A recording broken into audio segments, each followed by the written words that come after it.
Bonjour, dans cette vidéo, dans le cadre de la série Apprendre à apprendre, je vais parler de la biologie de l'apprentissage.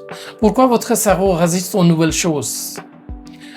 Si vous avez regardé la première vidéo, vous savez déjà quelque chose d'important. Lorsque les gens n'arrivent pas à commencer à apprendre, ce n'est pas parce qu'ils sont incapables ou paresseux, c'est parce que le moment de commencer est difficile. Mais maintenant, nous devons aller à un niveau plus profond, car juste comprendre que c'est difficile ne suffit pas. Nous devons comprendre pourquoi votre cerveau résiste actuellement à l'apprentissage, même lorsque, logiquement, vous voulez progresser. Cette vidéo porte sur le fonctionnement biologique global du cerveau, donc pas de slogan de mentalité ni de citation de motivation. Rien d'autre qu'une perspective biologique pour construire une compréhension des raisons qui donnent naissance à cette résistance. Car une fois que vous comprenez comment votre cerveau fonctionne réellement, la résistance cesse d'être personnelle. Et lorsque la résistance cesse d'être personnelle, la honte disparaît. Et lorsque la honte disparaît, l'apprentissage redevient possible. Commençons par une vérité simple. Votre cerveau n'est pas conçu pour la croissance. Il est conçu pour la survie. Et tout le reste est secondaire. Historiquement, votre cerveau a évolué pour vous maintenir en vie dans des circonstances incertaines et dangereuses. Il a appris à prioriser la sécurité, la prévisibilité et l'économie d'énergie. Et tout ce qui menace ces trois éléments est signalé comme un risque, même si cette menace consiste à apprendre une nouvelle compétence. Apprendre est nouveau. Nouveau signifie imprévisible. Imprévisible signifie risqué. Et risqué signifie coûteux en termes biologiques. Ainsi, lorsque vous vous asseyez pour apprendre quelque chose d'inconnu et que vous ressentez soudainement de la résistance, de la distraction ou de la fatigue, ce n'est pas une faiblesse. C'est votre cerveau qui fait son travail. Voici quelque chose de crucial à comprendre. Le cerveau n'évalue pas les activités en fonction de leurs bénéfices à long terme. Il les évalue en fonction de leurs bénéfices, leur coût à court terme. Vous pensez peut-être, apprendre cela aidera ma carrière. Votre cerveau pense, cela coûte de l'énergie maintenant. Vous pensez peut-être, cela améliorera mon avenir. Votre cerveau pense, cela semble incertain maintenant. Ce décalage crée un conflit interne. La logique veut le progrès, la biologie veut la sécurité et la biologie gagne presque toujours. Parlons maintenant de la dopamine. La dopamine est souvent décrite comme l'hormone du plaisir, mais ce n'est pas tout à fait exact. La dopamine concerne l'anticipation et la prédiction de récompenses. Elle augmente lorsque le cerveau s'attend à une récompense. Le problème avec l'apprentissage, c'est que les récompenses sont différées. Vous ne recevez pas de dopamine immédiatement lorsque vous commencez à lire ou à pratiquer. Vous la recevez plus tard, après que les progrès se sont accumulés. D'un point de vue biologique, le cerveau pose une question simple. Pourquoi investir de l'énergie dans des récompenses différées lorsque des récompenses immédiates sont disponibles? Encore une fois, ce n'est pas un échec moral, c'est un décalage environnemental. Votre cerveau a évolué pour le manque, pas pour l'abondance. Cela explique pourquoi commencer est plus difficile que continuer.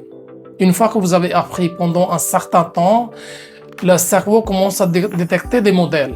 La familiarité augmente, la prévisibilité s'améliore, la dopamine commence à circuler, mais y parvenir nécessite de franchir un seuil biologique inconfortable. C'est pourquoi le début semble toujours disproportionnellement difficile. Non pas parce que vous êtes mauvais en apprentissage, mais parce que le cerveau n'a pas encore mis à jour son modèle de prédiction. Parlons de la charge cognitive. Votre cerveau dispose d'une mémoire de travail limitée. Lorsque trop d'éléments nouveaux apparaissent en même temps, le système est surchargé. La surcharge déclenche l'évitement. Beaucoup de personnes conçoivent inconsciemment des expériences d'apprentissage qui submergent le cerveau. Ils choisissent des cours trop denses, des livres trop abstraits ou des objectifs trop grands. Le cerveau ne réagit pas en essayant plus fort, il réagit en se fermant. C'est pourquoi la simplicité n'est pas de la paresse, la simplicité est une intelligence biologique. Il existe aussi quelque chose appelé erreur de prédiction. Le cerveau prédit constamment des résultats. Lorsque la réalité ne correspond pas à la prédiction, des signaux d'erreur apparaissent. Trop d'erreurs sont inconfortables. Les débutants expérimentent une erreur de prédiction constante. Les experts non. C'est pourquoi les débutants se sentent longs, confus et frustrés et les experts se sentent fluides. Mais la plupart des gens interprètent l'inconfort des débutants comme un signe qu'ils ne sont pas bons pour ça. En réalité, l'inconfort est la définition de l'apprentissage.